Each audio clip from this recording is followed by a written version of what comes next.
सो हांव पणजे आशिल्लो, पणजेसून हांव घरा वयतालो.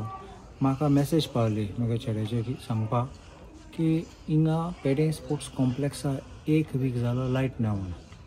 म्हाका लास्ट वीक मेसेज आयली की भायर लायट एकूच चलता आनी 2 चलनात म्हणून. हांवें तें डॉक्टर गीताक धाडलोलें आनी तिणें सांगलें there some problem with the light issue. म्हाका खबर ना ते स्पोर्ट्स कॉम्प्लेक्सास लायट इशू म्हणून.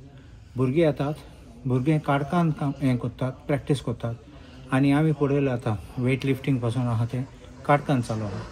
दुसरे भुरगे कित्याक सामकें काडूंक जालें देखून बंद करून गेले. ते अशें करून स्पोर्ट्स कॉम्प्लेक्सान लायट ना जाल्यार हें लॉस कित्याक आमगे स्पोर्ट्स तूं प्रमोट करूंक सोद जाल्यार पावर सप्लाय ना जाल्यार कॉम्प्लेक्साक कितको सप्लाय हें करतले तुमी लोकांक सपोर्ट करतले.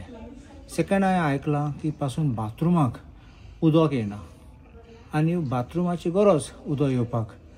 लोक टॉर्च घेवन बाथरुमाक वयता आनी मागीर बाथरूम यूज करपाक. असले खेलो इंडिया एक्सलन्स सेंटर म्हणटात पूण हिंगा पावर सप्लाय ना जाल्यार सामकें लॉजेची खबर. सो हांव हिशोब काडटलो आनी फाल्यां पासून हांव बरयतलो सीएमाक सांगपाक कित्याक सीएमाक पोर्टफोलियो आहा सद्या सांगपाक की मातशें बेगीन पळय आनी लॉजींग काडनाका आनी आमी स्पोर्ट्स प्रमोशन करतात जाल्यार आमी अशें करून लोकांक काडकान दवरून स्पोर्ट्स प्रमोशन जाचना म्हणून.